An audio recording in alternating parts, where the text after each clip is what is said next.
So Desiree, suppose in your hand you have a piece of rubbish. What will you do with it? I don't know. I might, throw it to the nearest dustbin, or maybe I might head over to Malaysia. Okay, I'm assuming that you've read the story, Keep Malaysia Clean, Throw Rubbish in Singapore. Now this was sent in to Stomp by Charmaine, who stumbled upon this Facebook group and wanted to warn Singaporeans about it. Yeah, Charmaine also said that comments on the page called Singapore, quote, a cheap imitation of Malaysia, and suggested that it was easier to get away with molesting children in Singapore as compared to Malaysia, unquote. Okay, the group now has 578 members and is apparently based on a slogan found on a t-shirt in Bangsar, Malaysia. Well, on the Storm article itself, there were quite a few comments defending our fine city.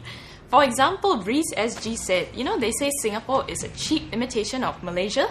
I wonder what is it about Malaysia that is even worth to imitate in the first place. Getting personal, huh? Yeah, the economy is not doing well, and foreign investment is going down, MNCs are moving out, talent are immigrating, so what's there to imitate? A bunch of jealous and unenlightened people. Wow, take that! Okay, another Stomper, Cyanide74 says, let's boycott them, stop going to JB to pump petrol, shop there, or, even go to KL, that will make them suffer. Wow, that's really extreme. It is. Yeah, and some netizens have actually called for peace, like Stomper Affordable Ferrari. Okay, said, What an oxymoron. Yes! Let them be. Singapore wouldn't be where we are without That's Malaysia. True. The same way a genius will not be recognized for his or her intelligence if it weren't for all the idiots around to gauge against. Think about that. Okay, the remarks are quite cutting indeed. When we checked out the group, we saw comments like, don't start a war between the two countries, otherwise Malaysians can't come over to eat zi cha.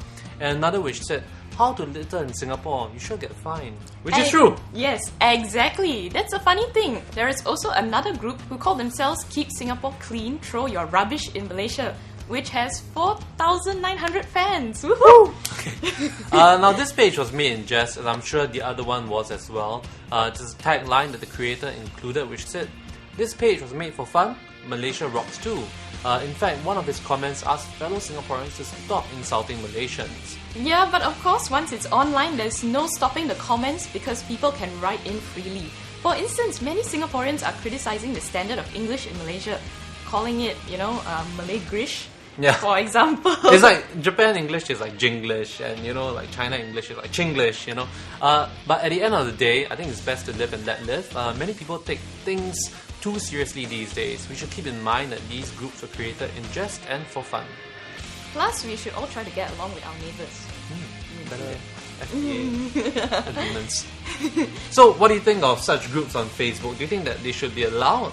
Or do you think that sort of like breeds sedition because, you are sort of encouraging people like the voices of dissent, so to speak?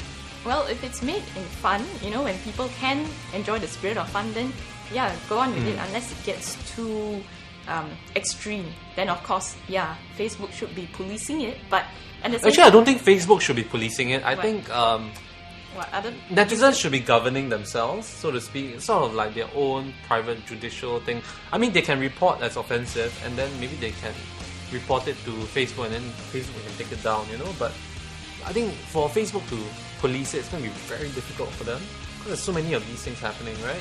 Well, okay, for you to join a Facebook group, you have to already share that view, right? So like-minded people gather under the same group, and birds of a feather flock together, so to speak, is it? Yes, and then you can reject people who are not of the same like-mindedness as you, and then everybody, adds salt. Salt and brimstone and fire and all that. Okay, but I think for some people, of the 4,900 fans, I don't think everyone believes in it wholeheartedly. Some people might just want to check it out and want to see the updates on the group, so they're like, okay, I'll join it and see what happens and stuff like that. But then again, Singapore is a very delicate society, so it's never good to push it too much, Yeah, that's quite true. Well, that's it for this week. Join us back next week for more online chit-chat and buzz on Ground Zero. See ya!